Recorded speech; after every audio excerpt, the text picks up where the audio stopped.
우리는 인생은 어떻게 보면 커다란 사건에 대한 결단이 우리의 인생을 결정되는 것이 아니라 작은 사건, 소소한 사건에 대한 결단이 우리의 인생을 결정짓는다고 해도 과언이 아닙니다. 어떻게 보면 오늘의 나의 모습은 과거의 작은 결단이 빚어낸 산물이라 할 것입니다. 또 오늘 내가 어떠한 결정을 내리는가에 따라서 우리의 미래가 결정되어집니다. 근데 문제는 오늘 내가 내린 결정이 과연 바르냐라는 겁니다. 내가 매일매일 선택하며 결정하는 것들이 정말 바르냐? 한 발자국 더 나아간다고 한다면 내가 내린 이 결정이 올바른 결정인 것을 어떻게 알 수 있을까? 이것 때문에 고민하지 않습니까? 어떤 사건이나 문제가 있어 결단한 시간이 다가오면 이것 때문에 고민하고 이것 때문에 혼란하고 더 나아가 고독감에 쌓이는 것을 보게 됩니다.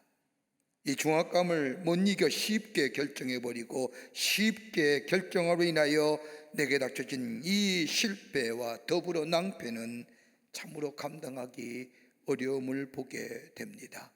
그러게 결단할 때마다 고민하는 겁니다. 예수님께서 인류 구원을 위하여 십자가의 고난을 앞에 두시고 제자들을 불러놓고 간곡하게 밤이 맞도록 하나님 나라의 복음을 전하십니다. 요한복음 13장에서부터 17장의 말씀을 보면 제자들 향하여 마지막으로 긴 선교를 마친 후에 성만찬을 행하신 후에 당부합니다. 믿음 굳세게 가져야 하느니라. 흔들리지 말아야 되느니라. 더 나아가 정신 차려야 되느니라. 경고의 말씀도 마다하지 않습니다. 마지막 시간이 점점점 가까움을 아셨던 예수님은 그러기에 마지막까지 사랑하는 제자들에게 하나님 나라의 복음을 가르치십니다. 그런데 막상 제자들은 예수님이 마지막임을 알지 못합니다. 깨닫지도 못합니다. 마지막으로 말씀하시는데도 알지 못합니다. 이러한 때 예수님께서 제자들에게 너희가 다 나를 버리리라. 그럴지라도 내가 살아난 후에 저 너희보다 먼저 갈릴리에 가니라 말씀하십니다. 이 말은 베드로가 무슨 말씀입니까? 다 버릴지라도 나는 그러하지 않습니다라고 말합니다. 이 말을 듣는 예수님께서 베드로에게 오늘 밤 닭이 2번 울기 전에 내가 나를 3번이나 부인하리라. 그러자 이 베드로가 힘주어 말합니다. 무슨 말씀입니까? 내가 주와 함께 죽을지언정 주를 부인하지 않을 겁니다. 이 말에 다른 제자들도 함께 더불어 고백합니다.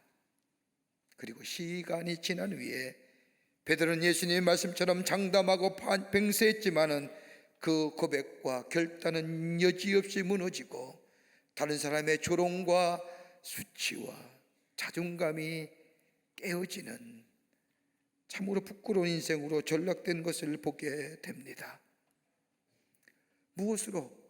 무엇이 이 베드로로 하여금 이 부끄러운 고백하게 되었을까요? 그리고 수많은 사람들에게 수치와 조롱과 손가락질 받는 참으로 안타까운 인생의 삶을 살아갈 수밖에 없었을까요? 우리가 믿음이 있다고 하면서도 하나님을 향한 뜨거운 사랑이 있다고 하면서도 우리가 그토록 넘어지고 무너지게 하는 우리의 믿음들, 부끄러운 결단들, 도대체 왜 이런 일이 우리 가운데 일어날 수 있을까? 그런 의미에서 오늘 본문의 말씀을 우리에게 귀한 영적인 교훈과 더불어 도전 줍니다. 오늘 본문의 말씀을 통해서 몇 가지로 함께 말씀을 나누며 은혜 받기를 원합니다. 첫째로, 영적인 눈이 어두워지면 부끄러운 결단합니다. 오늘 본문의 말씀을 보십시오. 예수님은 하나님의 계시적 사건인 인류 구원을 위하여 구속의 사랑을 이루시기 위해서 십자가를 지셔야 함을 말씀합니다. 오늘 본문의 말씀과 같은 내용이 기록한 마가복음의 말씀을 보면 14장 22절의 이하의 말씀을 보면 예수님이 마지막으로 성만찬을 행하십니다. 그러면서 예수님이 떡을 떼어 제자들에게 주시며 가라사대 받아 먹으라 이것은 내 몸이니, 그리고 또 잔을 가지고 사례하시고 저희에게 주시며 가라사대 너희는 이것을 마시라. 이것은 죄 사함을 얻게 하려고 많은 사람들을 위하여 흘리는 바 나의 피 곧 언약의 피니라. 마지막 성만찬을 행하십니다. 그리고 예수님의 죽으심에 대하여 말씀하십니다. 한번 생각해 보십시오. 적어도 예수님이 말씀하시는 빵과 포도주를 내밀면서 이것은 내 몸이고 이것은 내 피근이야 라고 정도 말씀하셨다고 하면, 적어도 3년 동안 예수님과 함께 했던 제자들이라고 하면 이 정도의 말씀은 알아들었을 겁니다. 이해해야 될 것입니다. 예수님과 함께 다니면서 예수님은 죽음에 관하여 수없이 말씀하셨습니다. 인류를 향한 하나님의 사랑, 인류의 죄를 위하여 구원하시기 위해서 죽으셔야 한다는 것. 그런데 오늘 베드로의 모습을 가만히 보십시오. 뭐라고 말을 합니까? 안 됩니다. 죽으면 안 됩니다. 더 나아가 다른 사람이 다 떠날지라도 나만은 떠나지 않겠습니다. 다른 말로 말하면 죽으시면 안 됩니다. 죽으면 절대로 안 됩니다. 여러분, 이런 분수가 어디 있습니까? 3년 동안 예수님을 따라다니면서 배우고 익혔고 경험하였던 그 고백들, 저 가이사라 빌립보에서 주님을 향하여 주는 그리스도시요 구원자 되십니다, 당신만이 우리의 구원이 되십니다, 당신만이 나의 주인이 되십니다라고 고백했던 그 고백은 어디 간 겁니까?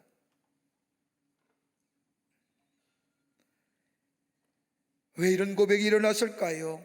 다름이 아니라 무지하기 때문입니다.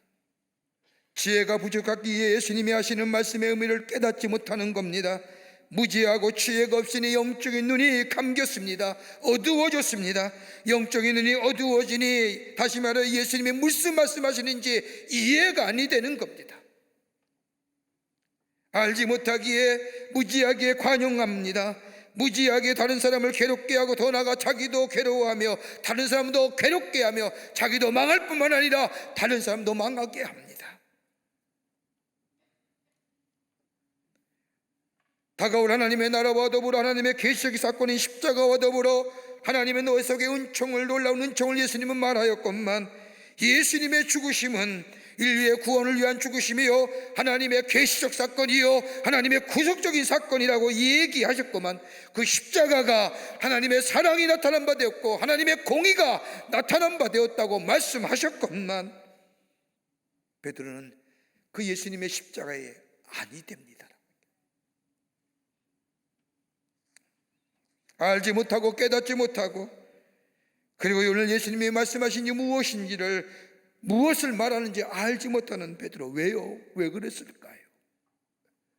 적어도 3년 정도만 따라다녔다면 예수님의 죽으심, 예수님이 땅에 오신 목적, 예수님이 왜 십자가에 달려들어온 것인가 아실만 한데, 다름 아니라 베드로의 눈에는 인간의 욕심과 욕망으로 가려져 있기 때문입니다.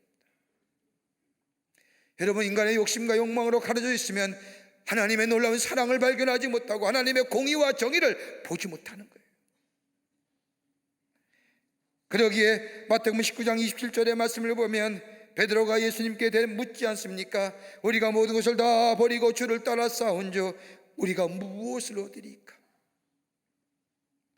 집을 버렸습니다. 가정도 포기하고 예수님을 따랐습니다. 저 갈릴리 호수의 직업도 버렸습니다. 다 버렸는데 우리에게 무엇 해주실 겁니까?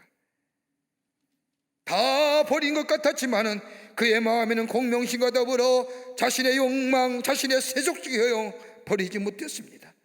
자기의 사랑도 버리지 못했습니다. 자신의 욕심과 욕망 때문에 눈이 어두워졌습니다. 이 공명과 이 철새욕이 베드로의 눈을 어둡게 한 겁니다.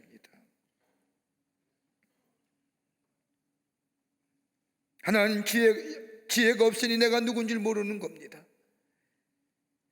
하나님을 경외하는 것이 지혜의 근본이라고 했는데 하나님을 경외하는 마음이 사라지니 지혜가 없으니 내가 얼마나 어리석고 얼마나 나약하고 얼마나 비겁하고 얼마나 교만한지를 깨닫지 못하는 겁니다. 여러분, 지식은 습득되어지기에 많이 가지면 가질수록 내가 대단한 사람인 것처럼, 내가 높은 사람인 것처럼, 권세, 내가 가지면 높아지면 높아질수록 내가 대단한 사람처럼 생각하는 겁니다. 나이가 들어도 그 자리에 못 내려오니, 내가 어떤 사람인지 모르니 그 권세가, 그 지식이 나를 교만케 하고, 교만은 패망의 선망의 자리에 서게 하는 걸 모르는 겁니다. 지혜는 습득되어지는 것이 아닙니다. 하나님이 주시는 위로부터 지으시는 겁니다. 하나님을 경외할 때에 그 지혜가 내게 있어집니다. 그 지혜는 내가 어떤 존재인지, 내가 어떤 사람인지, 내가 얼마나 나약하고 얼마나 비겁한 존재인지 깨닫게 합니다. 그 지혜가 있을 때에 겸손해지는 겁니다. 그 지혜가 있을 때에 낮은 자리에 설 수 있는 겁니다. 아무리 섬김하지만은 이 지혜 없이는 낮아짐의 자리에, 섬김의 자리에 설 수 없습니다. 하나님을 경외하는 것이 지혜의 근본이거늘. 여러분, 구약성서에 나온 이스라엘 백성을 보십시오. 이스라엘 백성 되게 했던 것이 무엇입니까? 하나님을 경외하는 신앙이었습니다. 하나님을 경외하는 신앙이 이스라엘 백성을 만든 겁니다.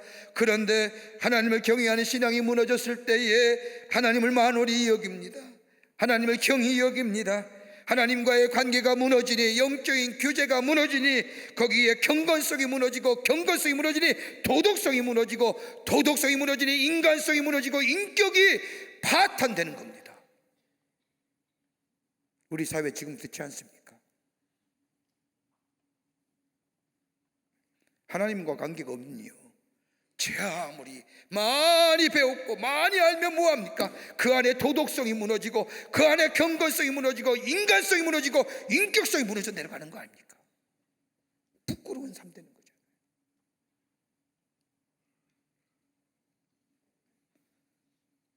하나님과 영적인 관계를 무너뜨리는 것이 뭘까요? 내 인간의 것들이 하나님보다 앞서게 될 때에, 인간의 욕심과 욕망이 하나님보다 앞서게 될 때에 인간은 총체적 위기에 빠져듭니다. 여러분, 정치의 위기가, 경제와 사회의 위기가, 이것이 위기가 아니라 우리의 영적인 것이 위기 있을 때에 그 인생이 총체적인 위기입니다.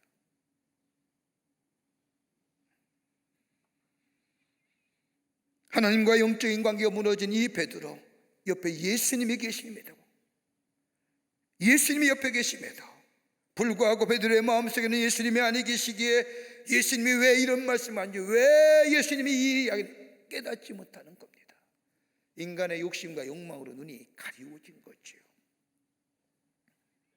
여러분, 우리의 삶이 왜 넘어지고 실패하며 연약해지며 이유가 어디 있을까요? 우리의 욕심이, 우리의 욕망이 우리를 나약하게 만든 건 아닌지요?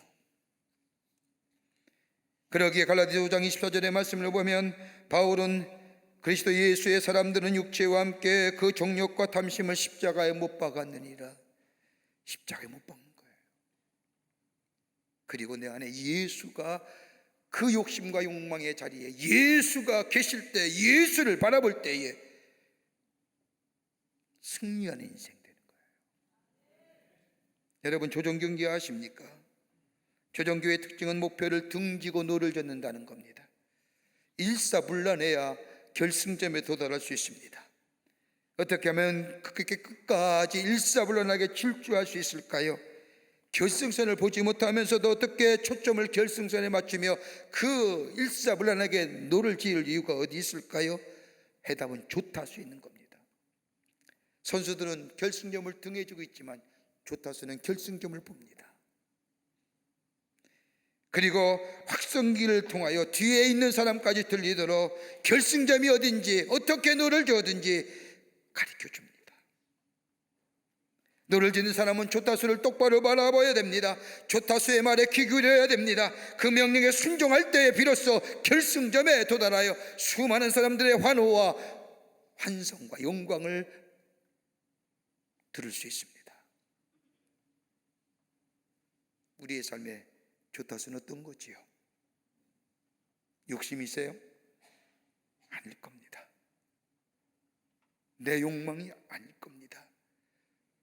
바울은 히브리서에서 믿음의 주여 온전케 하시는 예수를 바라보자, 예수를 바라보고 예수의 하시는 말씀에 귀 기울이며 그 말씀 따라 사는 인생 될 때 그 인생이 환호와 영광과 수많은 사람의 박수갈채를 벌이며 선한 영향의 주인공 되는 복된 인생으로 살아가게 될 줄 믿습니다.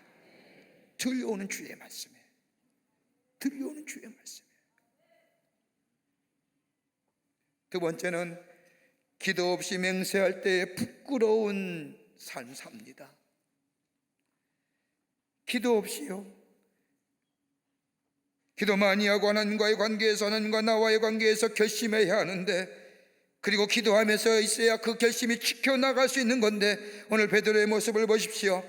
영적인 눈이 어두워지니 예수님의 말씀이 무슨 말씀인지 알 수가 없지요. 그러기에 아무런 생각 없이 결단하고 맙니다. 여러분, 2001년인가요? 우리나라에서 베스트셀러가 되었던 책 가운데 최고 경영자 예수, 최고 CEO 예수라는 책이 있습니다.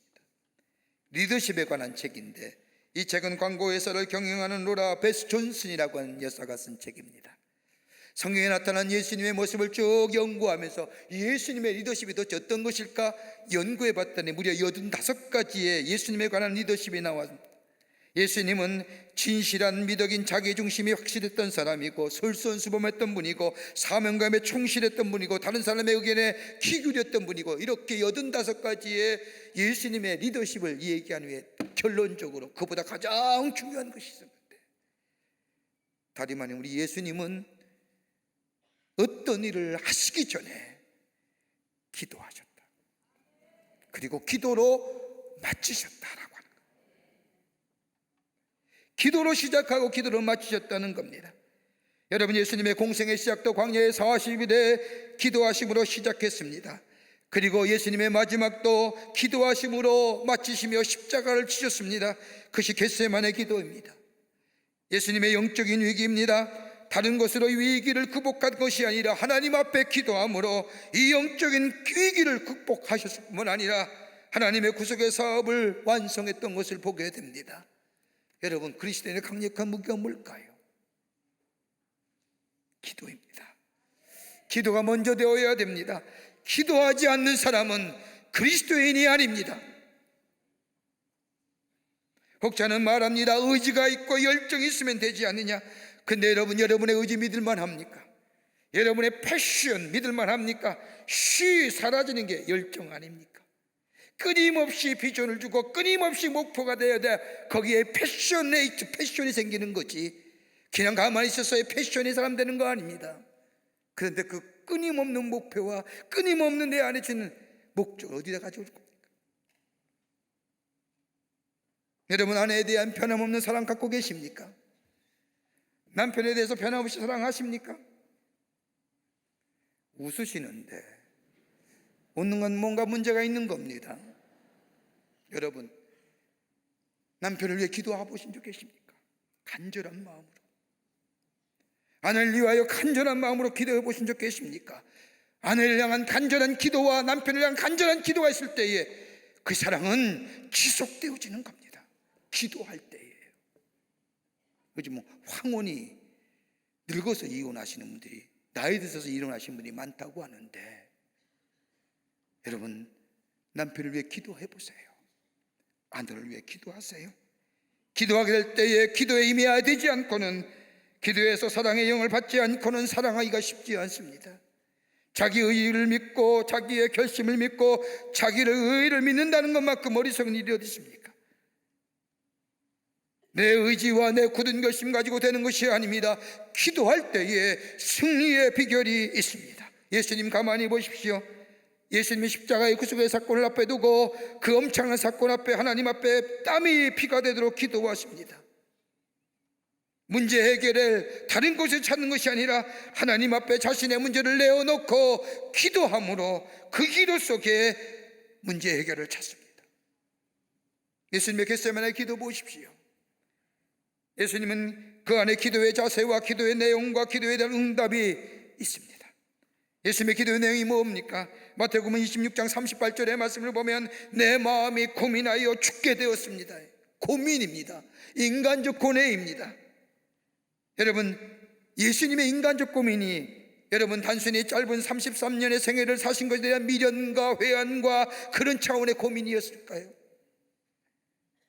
이미 예수님은 인류의 구원을 위해서 속죄제물이 되시기로 결단하셨습니다. 속죄제물이 되어야 하는 것 수차례 제자들에게 말씀했습니다. 그런데 무슨 고민일까요? 인간 조건애가 무엇일까요? 다름이 아니라 그 예수님이 가졌던 인간 조건에는 하나님의 뜻과 내 뜻의 대립입니다. 이미 죽는 것 기정사실입니다. 십자가에 죽어야 됩니다. 그런데 예수님은 뭐예요? 예수님의 방법, 예수님의 생각, 뜻과 하나님의 뜻과 대립인 거예요. 그러기에 할 수만 있겠다면 이 잔을 내게서 물러가게 하시고, 십자가에 달려 돌아가신 것은 분명한 하나님의 사랑을 십자가를 통하여 우리에게 나타나신 바 된 겁니다. 문제는 뭐예요? 현실에 있어서의 방법의 문제입니다. 시간의 문제입니다. 예수님의 고민은 과정을 문제 삼고 타이밍에 문제가 있으며 더 나아가 방법에 문제가 있다는 겁니다. 나의 뜻과 하나님의 뜻을 대립시켜 가장 중요한 십자가의 사건을 그에 대하여 고민하는 게 아닙니다. 우린 기도하잖아요. 하나님 앞에 우리의 소원과 우리의 간절한 마음을 가지고 기도합니다. 우리의 모든 바람은 내 기도가 하나도 삭감 없이 그대로 하나님 앞에 올라가서 하나님을 거쳐서 하나님의 권능과 하나님의 역사함에 그대로 요구 없이 내 삶 속에 떨어지길 기도하잖아요. 그 기도가 응답이 안 되면 하나님 왜 이렇게 얘기하잖아요. 아니라는 거예요. 그 다음에 보십시오. 예수님이 이 문제에 대하여 기도할 때 하나님이 응답하셨나요? 사복음서에 아무리 찾아봐도 우리 하나님이 예수님의 기도에 응답했다는 얘기 없습니다. 여러분, 침묵하시는 하나님입니다. 이 침묵은 부정일까요? 여러분의 자녀가 여러분에게 무엇인가 요구하고 무엇인가 바람이 있을 때 부모로서 어떻게 얘기하십니까? 여러분의 마음에 딱히 맞지는 않습니다. 마음에 들지는 않습니다. 그러면 말하지 않지요. 그래 우리 자녀는 어떨까요? 딱히 마음에 들지 않지만 방법은 틀리지만 그건 해야 되는 거리에 우리 잘 합니다.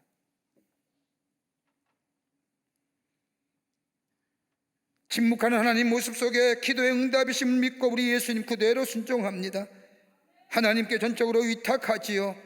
그리고 그 모순되고 부조리적인 현상 앞에 내 뜻대로 하지 마옵시고 누구의 뜻이요? 아버지의 뜻대로 하셔. 기도하셨기에 승리하셨습니다.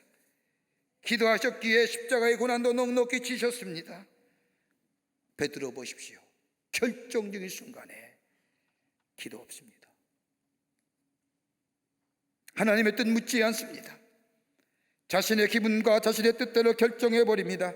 여러분, 우리의 삶에 왜 연약하고 실패하고 넘어지고 좌절하고 부정적인 마음에 부정적인 감정에 세상에 비관하며 내 자신에 대하여 자존감이 무너진 이유가 어디 있을까요? 기도하지 않게.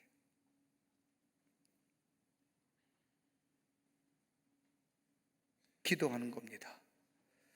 하나님 앞에 먼저 묻는 겁니다. 내 힘이대로 내 뜻대로 내 마음에 정한 대로 내려가면 저 다윗처럼 치욕과 불명예와 많은 사람에게 조롱거리가 되지만 하나님 앞에 묻고 내가 올라가야 됩니까? 내려가야 됩니까? 묻고 기도하며 살아가는 인생 될 때 그 인생이 아무리 삶의 여정과 환경이 어렵다 할지라도 하나님은 그의 삶에 기도에 응답하셔서 존귀한 자로 세워질 뿐만 아니라 선한 영향의 주인공 되게 하십니다. 기도하며 사셔야 됩니다. 묻고 사셔야 됩니다. 끝으로 헌신이 결여된 고백에 부끄러운 인생 됩니다. 적어도 예수님을 따르는 비상한 각오가 필요합니다. 예수님을 사랑한다면 사랑하는 자를 위한 희생이 있어야 되는 것처럼 희생 없이 이 베드로는 영광만 생각합니다. 내 욕심이 비워져야 됩니다. 세상을 사랑하는 마음이 버려져야 됩니다. 깊이 뿌리 박고 있는 내 정욕과 욕심도 내려줘야 되고 내 생명조차도 주님께 맡기며 주의 인도하심을 따라 십자가를 질 수 있는 인생 될 때 그 인생이 복되고 귀한 인생 됩니다. 여러분 보세요. 에베소서 22절의 말씀을 보면 너희는 유혹의 욕심을 따라 썩어져가는 구습을 쫓는 옛사람을 벗어버리라고 했는데 베드로는 그대로 그 마음속에 욕심이, 욕망이 가득 찬 것. 자기 목숨을 얻는 자는 잃을 것이요 나를 위하여 목숨을 잃은 자는 얻으리라고 했는데, 이 베드로는 자기 목숨에 대한 미련과 사랑이 남아있는 겁니다. 누구든지 나를 따르거든 자기를 부인하고 자기 십자가를 져야 된다고는 예수님의 말씀. 그러나 이 베드로는 자기 부정, 자기 부인보다는 입신의 영달과 욕심과 욕망이 가득 차 있는 겁니다. 그러니까요, 부끄러운 고백하는 겁니다. 안 됩니다. 죽으시면 안 됩니다. 나는 끝까지 따라갈 겁니다. 제자의 길일까요? 자기 입신 영달, 욕망과 욕심을 위한 길이. 그러니 부끄러운 거 되는 거예요.